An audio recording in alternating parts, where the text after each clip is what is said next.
Hi, everyone. This is Tina Ramirez, and I am very excited to have with me my good friend, Dr. Zuhdi Jasser. When I worked on the Hill many years ago, Dr. Jasser was actually a constituent of the congressman's, and that's how we first got to know each other. We were in the middle of trying to get a video he had created for the Corporation of Public Broadcasting's a video series they were doing post 9/11 called Islam versus the Islamists. And his video they were trying to get rid of. And so we fought with the corporation and we got the video released, and it was a huge victory, but it did take quite a lot of time. But Dr. Jasser is a practicing medical physician, and at the same time he also founded and runs a human rights or an organization called the American Islamic Forum for Democracy that he can share a little bit more about with us, that he founded post 9/11. And then in addition to that, one of the other things that is really neat about Dr. Jasser, and having known him for so many years, is that following my time on the Hill, I was able to still recommend and help get Dr. Jasser appointed to the U.S. Commission on International Religious Freedom. So he was one of the commissioners there. He's also the co-founder of the Muslim Reform Movement and has written several books. He's done a lot of amazing things, which you can find on this post. But I'm very excited to have you with me. Thank you, Zudhi, for being here. Oh, it's great to be with you, Tina. Great to see you again. And thank you for being such a partner in this work for so many years. Well, I know it's been like, I don't know, 17 years, I think now. So Yeah. that I've gotten to see all of your work and your efforts. And I mean, I think, we're coming on 20 years for 9/11. Is that right? Yep. It'll be this 9/11, 20 years. And I wish I could say our country's made some progress. I think, as you and I will talk about, our organization had a huge impact on changing the dialogue and making people know where the solutions are and where they should be. But I'm not sure how much progress we've made, as internally partisan politics often take precedence over really treating the disease. As a doctor, I always like to treat diseases, not just symptoms, right? Patients come in with a cough or whatever, you treat the underlying cause. Yeah, you make them more comfortable, but you treat the underlying cause, or else you're going to not only commit malpractice, but you won't treat the patient. So we're not treating the patient when it comes to radical Islam, religious freedom. And thanks to you, I was able to be on the U.S. Commission on International Religious Freedom for 4 years, got to go to Saudi Arabia, Egypt, Pakistan, all over the world, and realize that not only are we blessed in America with unbelievable religious freedom and our first liberty, our first freedom of religious liberty, but we also, you look around the world, and most of the countries where religious freedom is limited are Muslim majority countries, and that's not a coincidence. Well, Zudhi, there's so much we could talk about, and it is just such an honor to have known you for so many years and to see all of the great work you've done. Can you just start, let's go back to the beginning, and you're originally from Syria, your family's from Syria. Can you tell me about what led your family to come to the United States? Syria is in the news still today. Tell us a little bit about that. Yeah, I wish my grandfather and my father were alive now to see what's happening in Syria. They have always felt that, the old saying that every people deserve the government they have is very true. And in Syria, they left in the 60s because they said, there was no hope. The military had basically taken over. There were 20 different coups in Syria between its independence in 1948 and ultimately when the Baath took over through a large national coup in 1963. And ultimately, it's been a military fascist state since that time, run by a single party. And now it's been run by the Assads, Hafiz Assad from 70 on, and Bashar since 2000. And it's basically the National Socialist Fascists of Syria. And they escaped in the 60s, came to America for religious freedom, for political freedom. My grandfather, Zuhdi Jasser, was a businessman in Syria, had also been a politician, had been in prison, in and out of prison for years. When the Baath took over, my dad said, there's no more hope. The revolutions had failed then. And ultimately taught me that there was no country that we could practice our faith as Muslims more freely than in America. I grew up in a small town in Wisconsin, ultimately wanted to serve in the Navy, not only to get a medical scholarship for my medical school, but also because I truly felt that the reason Syria fell apart was the French, when they were colonialists in Syria, had basically put sort of the worst dregs of society in the military. And when the French pulled out in 1948, the military had not been a moral institution. It was basically run by thugs of many different extractions, but none of which cared about Syria. And the Baath were easily able to take over the country because there was no First Amendment, no Second Amendment, no Constitution. And my family taught me that the special sauce in America is not only our Constitution, our values, but the fact that the military is a moral organization, and also that it takes orders from a civilian government. And that's an anathema to every military government across the Middle East, and was a reason why they quickly abandoned their Syrian nationalism for American nationalism and our US Constitution. You know, we see this so often. I don't think many people realize that when you see police in other countries, they're actually kind of like national security. They're policing the people. They're not there really to protect the people so much as to keep the people in line. And so what we have here in America, with a police force that's here to serve us and protect us, and the military that's here to serve us and protect us, is so unique and different. And like you said, you served in the Navy, and you actually also got to serve in the attending physician's office in the U.S. Congress, which is pretty neat, when you were in Bethesda, I think. But tell us just a little bit more about how different it is to serve in the U.S. Navy versus what people overseas are doing, in the name of Islam, in fighting for their ideals, their beliefs. I can't tell you how important that is. I listened to radicals like Congresswoman Ilhan Omar, who in 2017, a year as she was running for Congress initially, tweeted to Senator Franken at the time, as Senator Franken had recognized the anniversary of what he described as the largest terror attack against America in Somalia from 1993. And she responded and said, no, that was not a terror attack against America. The worst terrorists were American troops. So this is the narrative that's radicalizing Muslims, where she had the temerity as an immigrant who was running for Congress, that had more freedoms here than she ever could have dreamt of in Somalia, was telling us that we were the bad guys, when in fact, and this wasn't new. In my book, I talk about the fact that when I was in uniform, I had come back from Somalia, having served in Operation Restore Hope in 93 and 94, and came back to the only meeting I ever went to, the Islamic Society of North America. And there was a table of the Somali Relief Fund that talked about ending imperialism of the West on the Horn of Africa. And I went to that table, and I was in uniform, and I said, where do you get this information? Who have you talked to? And they had no answers. They basically made a living out of demonizing the West. I said, we went there to take food, and the tribes there turned our food into a weapon and dragged our troops through the streets simply because we were doing humanitarian missions.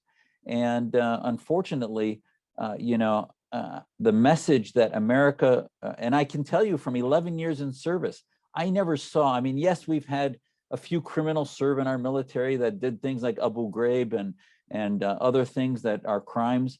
But the vast majority, every troop member I ever served with or took care of as a doc in the Navy, are the most moral people I've ever met. Same thing with the Israeli Defense Force and other Western countries.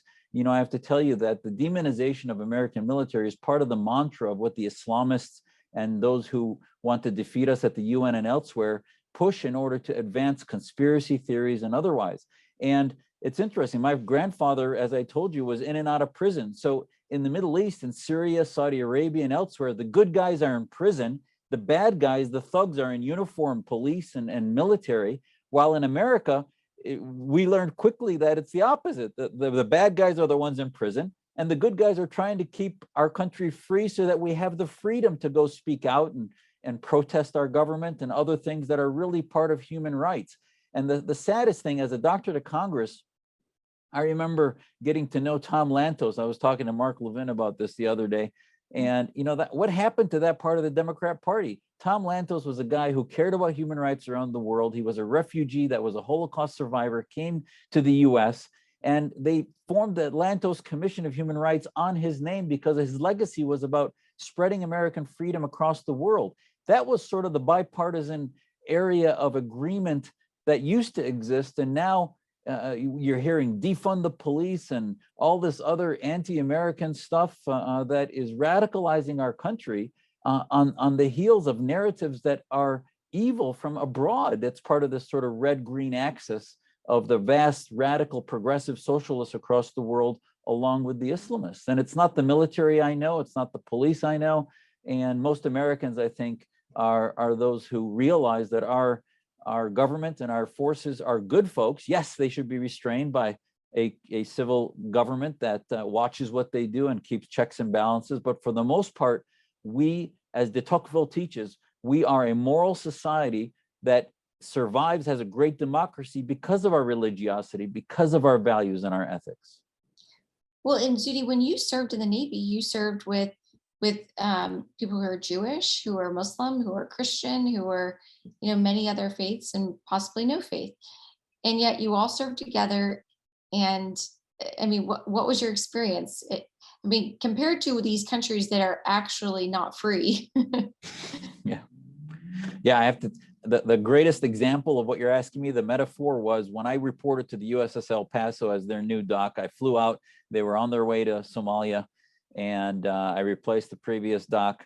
They told me about their interfaith discussions that they had. So I was not only the ship's physician, but sort of the quasi chaplain, because we were too small to have a chaplain on board on our ship. We were only about 400 sailors.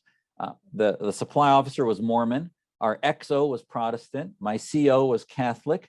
The deck supervisor was a Kaplan. He was Jewish. And we had 7-8 different faiths represented in the department heads across the ship. We get together on Friday evening and have a interfaith discussion. We would have each died for each other in order to keep America free and keep our sailors safe and our country secure. So, that is, at the end of the day, the America I know, and the America that every individual I've respected and loved in my life knows. And unfortunately, we don't spread that message enough about what really makes America succeed, is that diversity that really exists, that I think too often the far left tries to say the far right doesn't respect, and I never saw that or experienced it. Well, that was why I was so excited to have you on the commission, because it's one thing to have just, the average American on there, but to have someone whose family literally experienced this, and from a part of the world where we are fighting more than any other part of the world on issues of religious freedom. You have a voice that when you go to Saudi Arabia, like you said, can actually speak with authority and challenge them as from Muslim to Muslim and say, hey, that's not only is that not our religion, but this is like what you're missing about the freedom that is possible and the opportunities that are possible when you embrace the ideals of freedom that we have here in America. So, and that so many people around the world want. Go ahead. I can't agree with you more. And the amazing thing is that I remember in meetings in Saudi Arabia, for example, where on the one hand, they would be lying about the translation, as our State Department folks would translate what they said the princes and ministers were saying, when I'd say, no, that's not what he just said. And I'd correct them on the fact that they were sort of misrepresenting the reality of what their dogma was and what their so-called reforms actually were. Secondly, what I learned from my mom and my parents especially was that the Islam that I practiced in America, where I'd fast in Ramadan from sunrise to sunset, and I'd still work a full day, and most of the country wasn't fasting, as we were a small minority, was more of a real faith in front of God than one where in Saudi Arabia, where they shut down restaurants, they shut down everything, they force people to pray at the time for prayer, where they tell me that's not a real Islam. That's a packaged fake Islam that pretends to be sort of Islamic, when in fact Islam should be one that God knows that we are making a choice to either leave the faith or enter it or practice it, and that it can't be coerced, it can't be compulsive or compelled, if you will. And that's the part I think that many Muslims, once they realize and experience religious freedom, will realize that we still need to go through that reform of religious liberty. And Zudhi, you have spent, since I first met you, I'm sure that when you started AIFD, you had no idea 2 decades into it, just the journey that would take place. But you've literally built this organization. You've been doing so much work in this space now. You've really become a thought leader, and you still practice medicine on the side. So, and then at the same time, ever since the beginning, literally for like the last 17 to 20 years, I guess, you've been also fighting people within your own community. And I've seen it firsthand. I mean, in our work together in Congress and out in Arizona. So tell me why people in the Muslim community are afraid of your message, your perspective on political Islam, and tell me what you're advocating for within the community.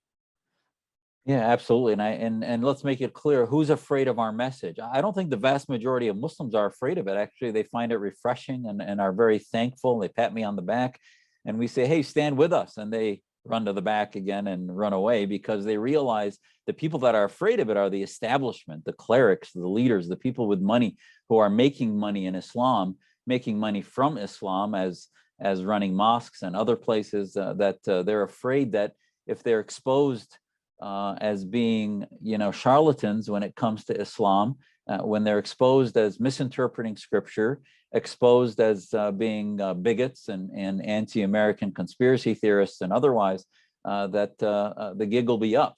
And this is really what happened, I think, if you look through reformation of many faiths through history, that ultimately the establishment was the problem, and the laity, when they took back control of their faith, were able to put back into positions of influence people that really were there simply because they cared about Christian, Judeo-Christian, Islamic values on earth, and not about basically control and influence. A good example, right now, Israel and Hamas had another conflagration, if you will. In 2014, there was one that happened with Hezbollah. We were sitting in the mosque at the end of Ramadan. It was in July. And the sermon went on and on, as they always do, about how victimized we are in America, how America's anti-Islam, how we have to deal with Islamophobia, a term which I reject, because Islam is an idea. It really doesn't have rights. Muslims have rights to practice our faith, but they use the term Islamophobia to suppress free speech, to suppress any criticism of their Islam when they say they practice it. Now, he then went on and said that we even have Islamophobes within our community, and like the doctor in town that speaks against Islam and is one of us. And he talked about the Quran passage that says that we will have spies that ultimately, and he didn't say this, but the passage goes on to say about people pretend to be Muslims who are spies and commit acts of treason against the Islamic State. Now, my son elbows me and says, Dad, I think he's talking about you. And my family was livid after that. They're like, this is ridiculous. He called me out in a massive holiday sermon of 1,000 people here in Phoenix, and I was recording the sermon. I then went home and we collected all of the text messages of people that my board members had seen, congratulating the imam on calling out Dr. Jasser for his hate of the community. And we wrote an op-ed called "How I Got Bullied by Hamas Supporters in Phoenix." And we posted the sermon. He was working at a large firm here in town at the time, and within a few months, he was relieved of that position. And it showed our community that we should stand our ground. We should not let them bully us. And I've never been kicked out of that mosque. They certainly have tried culturally to do it. They've tried to ostracize, especially my wife and kids, from their social circles there. But they've never physically kicked us out, because this is America. And that's why I think, Tina, at the end of the day, Muslims in America, we might only be 4 million to the 1.6 billion globally, but we have a responsibility to do things we just can't do elsewhere. That sermon in Saudi Arabia or Syria would have actually ended in the death of my family at that mosque. That's what happens in Saudi Arabia. They just start stoning and killing people after a sermon like that. In America, that doesn't happen typically. They're checked by value systems of this country that protect those who speak truth to power, if you will. And I think they have learned lessons, and we continue to teach them these lessons through our work at the American Islamic Forum and also through the Muslim Reform Movement. Well, and I want you to tell me more about AIFD and the Muslim Reform Movement. So last year you had put me in touch with your co-founder of the Muslim Reform Movement, and I mean, it's gone viral for the past year. She was attacked by the Secretary of Education here in Virginia, where I live. And I saw a private email he sent to her where he called her part of a Muslim hate group that was identified by the SPLC, which actually was never identified by the SPLC as a hate group, even though we don't really care about their determinations. But he attacked her because her view of Islam is different than his. And this is something that as a Muslim you face all the time. And I'm amazed at your courage, but also just your consistent persistence in fighting against this idea of political Islam. So tell me about, because you and Ashra Nomani have been attacked by Muslims in your community over and over again, like you just shared, even within your mosque while you're sitting there. I'm amazed. I don't know who would have the courage to stand up and keep fighting, but we have to, because that's the freedoms that we have. If we give it up, what do we have? I mean, how are we any different than Syria or the countries that people fled from this violence from at that point, or that we're fighting for freedom in, like Saudi Arabia? So tell me a little bit about the work of AIFD and how it came about, and and some things that you're working on. Yeah, we formed the American Islamic Forum for Democracy in 2003, and locally after 9/11, the news started to pay attention to the Muslim community, ask about opinions, and you found the imams were the ones they went to, sort of the lowest hanging fruit when they looked up Islam at the time. And I don't know if there was Google yet, but there was Yellow Pages or whatever. And I said, hey, and the pieces they showed, there was a piece in November 2001 here in Phoenix at the Arizona Republic that said Muslims torn between loyalty to America and loyalty to Islam. And I looked at that, and sure enough, they interviewed imams that said that 9/11 was contrived. It was not done by Muslims. They denied it was done by bin Laden. They said it was some type of Israeli conspiracy and on, and just complete nonsense that to me looked psychotic. And yet they did talk to these leading imams here. And we realized that there needed to be some other voices. I wrote an op-ed that called them out on this. And then I gathered 10 different families at our home, and we said, let's make a list of principles. We realized that terrorism is a symptom, Al-Qaeda is a symptom, and that the deeper problem was the concept of jihad, the concept of the Islamic State as a concept. So the reason they felt terrorism was okay against the West was because they had a concept of trying to live within the walls of Islam, and everybody else was in the land of war. So anything they did to so-called, what they said were so-called civilians, didn't matter. So that all needed massive reforms that didn't exist. So we said our main mission is to counter political Islam and to protect and defend the US Constitution. And that's our mission. We never had fighting terrorism in our mission, because that's like saying you're going to defeat lung cancer by fighting a cough. That's not the issue. Terrorism is the symptom. The bigger problem was this concept of the Islamic State. Fast forward to the Arab awakening, the revolutions that happened after 2011, come ISIS 2013, and all of a sudden everybody realized what we're talking about. They said, oh, now I understand the Islamic State. You guys are against ISIS. I said, well, you're getting closer. It's not just ISIS. Every Islamic republic, from Pakistan to Iran to Saudi Arabia and on, these republics base their military, Turkey, when they go into Syria, the reason they're slaughtering Kurds and others is because Erdogan's military and his political party, the AKP, go in with a jihad. When they put on a uniform, it's not like when I put on my uniform with the US Navy and I would defend a secular constitution that's under God, but not under Christianity or under his particular faith. It's under God.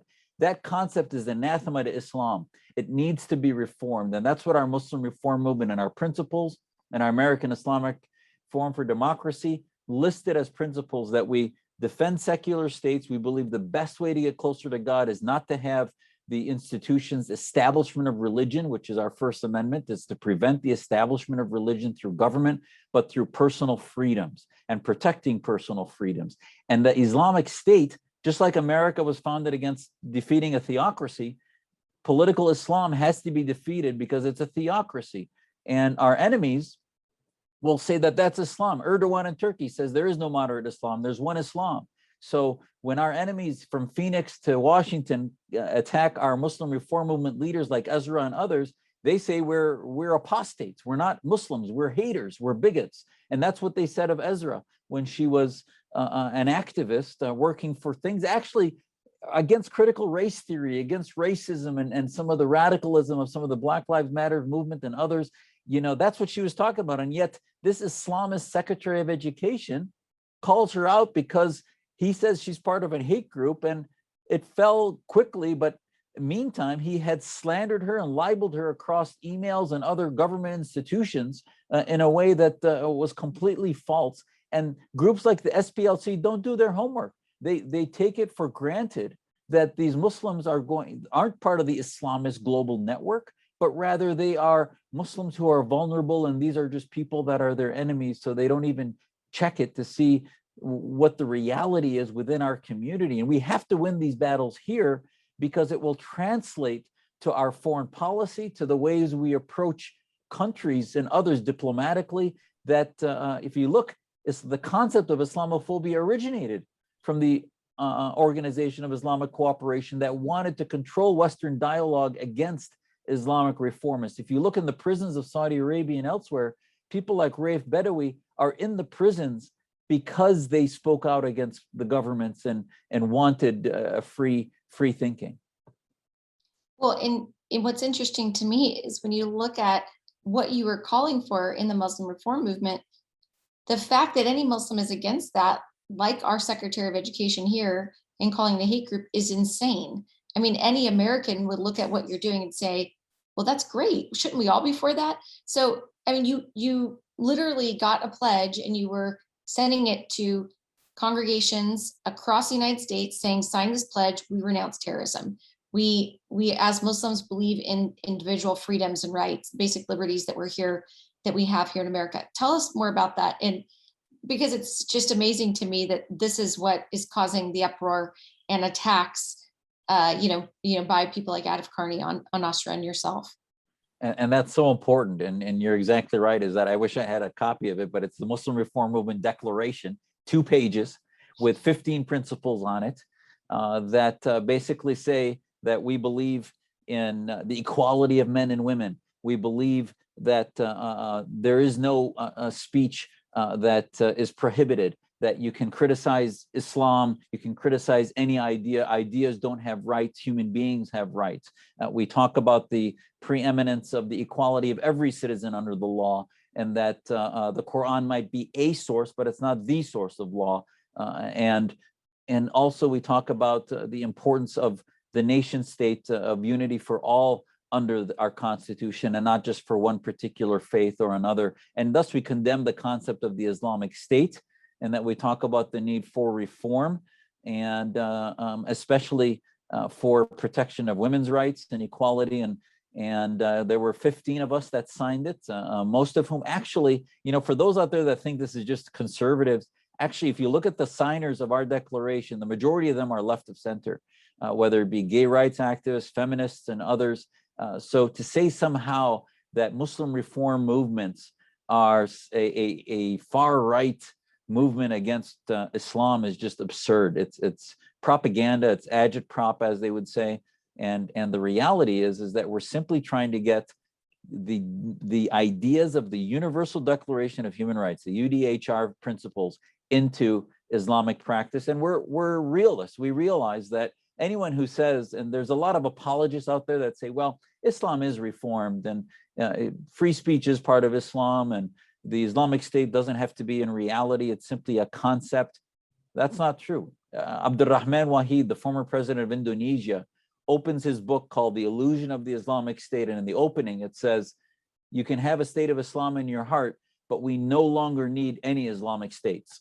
So if you have a former president of the largest Muslim majority country in the world saying that, and we had some movements from Indonesia that were working with us and others across the world, you realize that this is a movement that is deeply due. And Islam is barely 1,440 years old. And as you know, many religions go through reform at about that time. Islam has a lot of work to do. Muslims have a lot of work to do, but it is complete denial to say that somehow Islam is reformed. Women get half a vote of men in Sharia courts. They are abused and pushed to the back of the court. They have no leadership, back of the mosque and the back of the courts. They have no leadership positions. Ultimately, there's a number of areas that talk about ideas that are inherently anti-Semitic in most of the Islamist interpretations of some Quranic passages, and especially much of what's called the sayings of the Prophet. So a lot of that needs reform. And unless you set a set of principles that Muslims have to abide by, and it's interesting, you look at CARE's website about me, it'll sort of dismiss in two sentences. Well, nobody's saying that the principles listed there are problematic. That's what they said. But yet Dr. Jasser is anti-Islam and anti-Muslim. They never even, we've debated them many times. I debated the head of the Muslim Public Affairs Council on whether we need reform. And you should look at that online and you'll see a debate against Salam Mariotti. And you'll realize dances around any type of admission that we need deep-seated reforms. And now you're slowly starting to see a lot of new small organizations break off from these Muslim Brotherhood legacy groups. Well, it's such important work. And I mean, there's very few people that can do what you've been doing, Zudhi, and that know so much about the intricacies of all of it. So I always enjoy hearing the things that you're working on. You know, Zudhi, as you were sharing, one of the things that came to my mind is I often, when I think about the work I'm doing, I think about my daughter, and I think about the country I want her to grow up in here.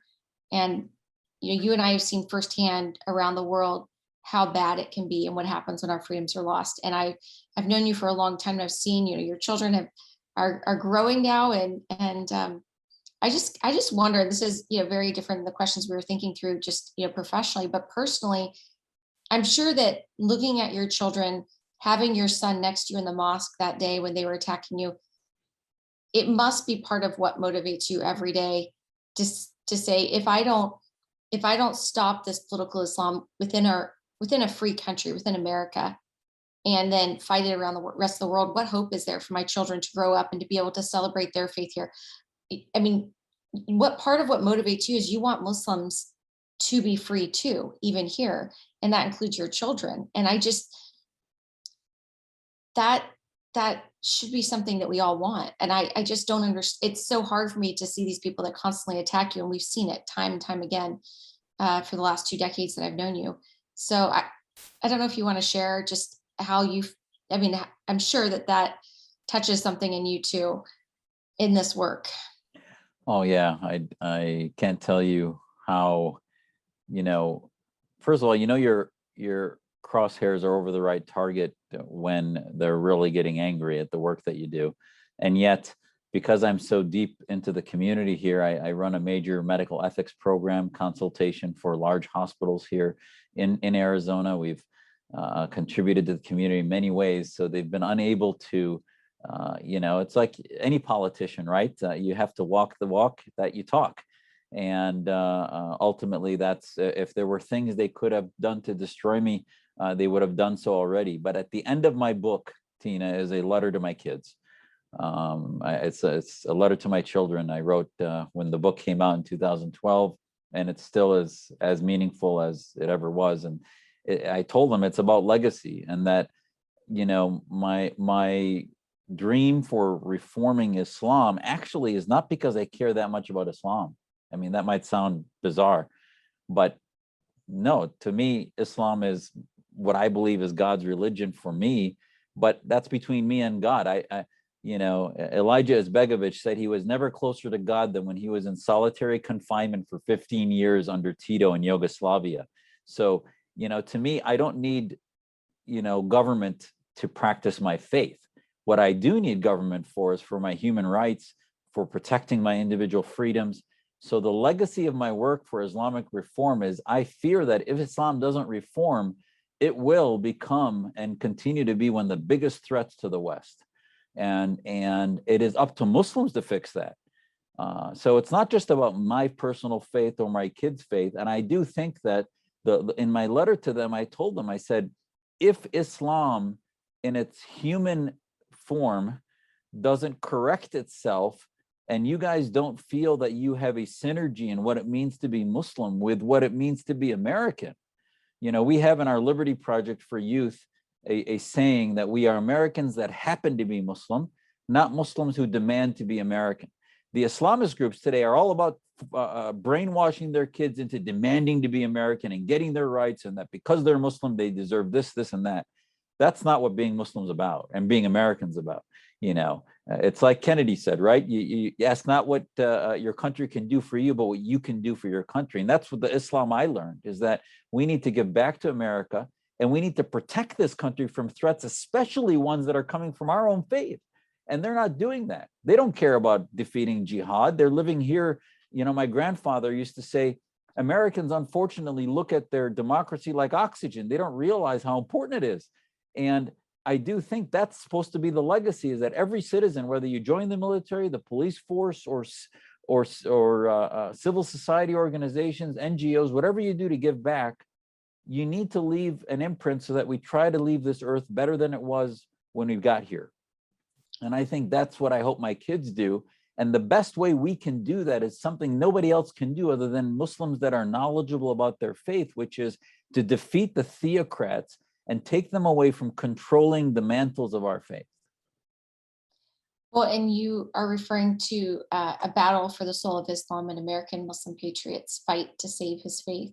So I hope that people read it. I have a copy and I love it.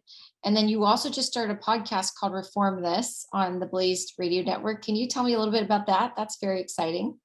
Yes, I come out with an episode pretty much every week, and I take some of the issues. Last week, for example, we were talking about this red-green alliance and how the tweet of the day coming from Ilhan Omar sort of represents sort of this progressivist Islamist alliance that you see with the squad in Congress, and same mantra as you see in the UN and elsewhere. So every week I find topics that I think I can uniquely talk about with folks, and try to elaborate on things that in small segments are difficult to do on national TV, but in a 25-30-minute conversation, we can drill down on. And I do think, and as a physician, as a medical ethicist, we'll cover a lot of different topics, from jihad to radical Islam to critical race theory, and also COVID and pandemics, and the rights that we've lost for many things in the last year, that I think a lot of people would like to get a different perspective on, and that's what we try to do. And Reform This is what it's called, and that people talk about reform sometimes generically, but I think specifically, what does it mean? And week to week, I talk about those things. Well, tell me a little bit about when you were on the commission, just your experience and some of the things that you tried to help them actually get done, because that could be, a challenge in and of itself. I work there, I understand. And, a lot of the countries where they work in, we haven't seen reforms in decades. So share with me, just a little bit about your time there, your experience, and maybe one of the specific things that you saw that you were trying to reform while you were there. Yeah, that's a great question. People look at the U.S. Commission on International Religious Freedom. We look back at its founding in 1998. It was supposed to be an independent commission to provide feedback to the State Department and oversight to the Congress about what the State Department got right and what it got wrong when it came to enforcing and advocating for American policy and American interests abroad, especially through the lens of religious liberty. And so much, unfortunately, when you do just a national security lens, you end up cozying up to dictators and having America represent things that we don't represent. The 6th chapter in my book, A Battle for the Soul of Islam, talks about a paradigm shift. The paradigm shift is, if you look at the 20th century, it's not a conspiracy theory to say that America did at times, because we were fighting the Soviets globally, take the side of dictators at times to sort of get the upper hand when it came to fighting the Russians, fighting the Soviets at the time, and others on our national security interests. Now, that ultimately empowered certain dictators. We saw what we did that with Saddam before we ended up going in and taking him out. And, I think ultimately this is what the U.S. Commission was trying to unravel, I think, is trying to have America represent the values abroad that we have at home. And I can't tell you how much you realize the resistance to that is, whether it's the, those that get statism, or what's that called, when the State Department folks spend so long in certain countries, they start to think like the Chinese government. Clientelism. Yeah, exactly. And they start to think like them rather than like Americans. And and it's interesting that some of the far left used to have said the commission is just about, advocacy for Christians, and that's really what it's about. When you realize these are the secular humanists that hate Christianity at times, and were trying to do everything they could to try to destroy the work for advancing religious freedom, even if it meant advocating for regimes that were taking away the freedoms of Christians and others, and siding with the Islamist theocrats because they were so partisan in America. And the commission, I think, sometimes has sadly fallen prey to that partisan politic. And the 4 years I was on, thanks to you, they weren't able to do that with the Islamic issue anymore, because I called them out on it. And I said, this is, I'm a Muslim, I love my faith. Us being critical of the Saudis and being critical of Iran and being critical of Pakistan is not anti-Muslim. It's not Islamophobia. It's actually pro-Muslim. There's nothing more pro-Muslim we could do than defeat the theocrats that are passing laws that call for corporal punishment of women and others in Pakistan through hudud laws, through permitting FGM, permitting honor killings and other things. And for the first time, I look back at some of the old discussions, and from 2012 to 16, there was a bit of a change in that they started to use terms like political Islam and Islamism. Yes, the Islamist sympathizers pushed back, but there was a lot less of that than there was before I had gotten on the commission, because it sort of took that weapon out of their quiver, where the far left and others would try to say that any discussion in Muslim countries. And an example I can give you is when the Arab Awakening happened, we went to Egypt in 2013. The Muslim Brotherhood was running the show there. And the toughest meeting I had in Egypt as a US commissioner was with Ann Patterson, our ambassador to Egypt, who was yelling at me saying, what do you expect? This is a democracy. They voted for the Brotherhood. And I said, well, Hamas was voted, and they're still on your terror list. So this is Hamas running Egypt, and they're a terror group. And she said, well, what do you expect to achieve? Yada, yada. She was yelling at me. And I said, I'm a Muslim. Who are you lecturing? These folks are telling you one thing in English, and I can tell you I sat with them. There's Americans on their ministry that are American Islamists that now are running the show, that are bringing Sharia law into this country and treating Coptic Christians as third, fourth class citizens. Women have no role in the leadership, etc. And she wanted nothing of it, because they believed democracy was majoritocracy. They didn't want to spend any political capital on defending the rights of minorities in Egypt, and really looked at the Arab Awakening as simply elections, when that's not really what freedom and revolutions are about. It's about protecting minorities. And that's just one example of many. Well, Ann Patterson was sadly mistaken about many things, because I remember that, she didn't want to do anything. And she said, well, they don't have support. It doesn't matter how many people march. We're not going to stand and defend them. And I'm thinking, so I think it wasn't like 20 million people came to the streets. Yes. And stood up and said, we want an end to this Muslim Brotherhood leadership in Egypt. And they brought it down. And she had to eat her own words, because they overthrew the government that was corrupt, that was basically turning back everything that they had fought for in the revolution. And she was wrong. And I remember talking to the Coptic community and saying, when you show up and you have the millions standing there, she will realize that she was on the wrong side of history. And she was. Zudhi, I'm always one of your biggest fans. And I always just love the work that you're doing. It's going to be exciting to see what happens in the next 5 to 10 years and what you do. But I encourage anyone that is listening to this or watching it to not only get Zudhi's book and to watch his podcast, but if you have friends that would be interested in joining AIFD or learning more about it, to do that. Anything that I can ever do, Zudhi, I'm always happy to help and to support you however I can. I think that our world needs more voices like yours. So thank you for everything that you've done.